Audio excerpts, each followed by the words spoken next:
الحمدللہ رب العالمین، اللہم صلی علی محمد وعلی آل محمد۔ السلام علیکم ورحمۃ اللہ وبرکاتہ۔ مشکوٰۃ المصابیح کی حدیث نمبر 206۔ رسول اللہ صلی اللہ علیہ وسلم نے فرمایا، اللہ علم کو بندوں کے سینوں سے نہیں نکالے گا بلکہ وہ علماء کی روحیں قبض کر کے علم کو اٹھا لے گا، حتیٰ کہ جب وہ کسی عالم کو باقی نہیں رکھے گا تو لوگ جہلاء کو رئیس بنا لیں گے۔ جب ان سے مسئلہ دریافت کریں گے تو وہ علم کے بغیر فتویٰ دیں گے، وہ خود گمراہ ہوں گے اور دوسروں کو بھی گمراہ کریں گے۔ حدیث نمبر 207۔ عبداللہ بن مسعود ہر جمعرات لوگوں کو واعظ و نصیحت کیا کرتے تھے۔ کسی آدمی نے ان سے کہا، ابو عبد الرحمن، میں چاہتا ہوں کہ آپ ہر روز ہمیں واعظ و نصیحت کیا کریں۔ انہوں نے فرمایا، سن لو، ہر روز واعظ و نصیحت کرنے سے مجھے یہی امر مانے ہے کہ میں تمہیں اکتاہٹ میں ڈالنا ناپسند کرتا ہوں۔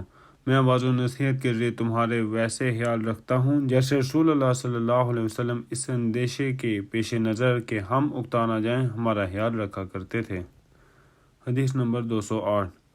انس رضی اللہ عنہ بیان کرتے ہیں، جب نبی صلی اللہ علیہ وسلم کوئی گفتگو فرماتے تو آپ ایک جملے کو 3 مرتبہ دہراتے حتیٰ کہ اسے سمجھ اور یاد کر لیا جائے، اور جب آپ کسی قوم کے پاس تشریف لاتے تو انہیں اسلام کرنے کا ارادہ فرماتے تو 3 مرتبہ اسلام کرتے۔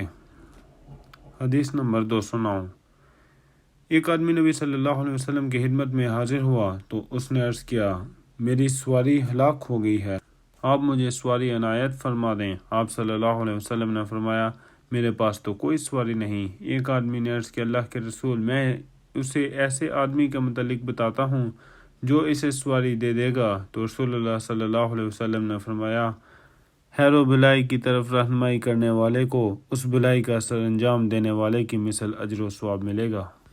جزاکم اللہ خیر۔